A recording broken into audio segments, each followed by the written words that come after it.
Your brain is wired to notice danger. So when you hear about a man who built a castle with secret tunnels, ate alone in total darkness, and surrounded himself with mirrors facing outward, your brain does what it does best. It labels him vampire, monster, something not quite human. But your brain is about to be very wrong. Meet Gilles de Rais. Not a vampire. Not a king. A wealthy French nobleman who fought beside Joan of Arc in the 1400s.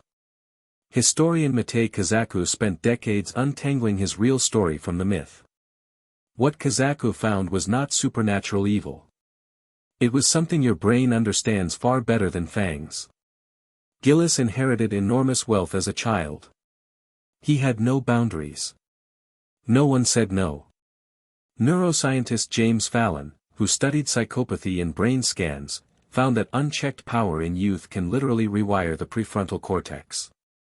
The empathy switch gets stuck in the off position. Gilles did not eat in the dark because he feared sunlight.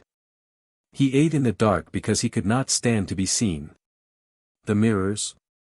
They faced outward so he could watch for enemies. The tunnels? Escape routes from a mind that saw threats everywhere. Your brain loves a monster. It gives you distance. Safety. A neat box. But the real box is psychology. Trauma. Isolation. Wealth without accountability. Gilles de Rais was tried and executed in 1440. The vampire legend grew later, fed by storytellers who knew your brain craves a creature, not a cause. But causes are harder to dismiss. Causes sit in your chest and ask uncomfortable questions. So the next time your brain whispers monster, ask it what it is really afraid of.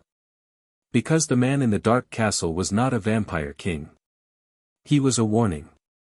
And warnings, unlike monsters, do not stay in the storybooks.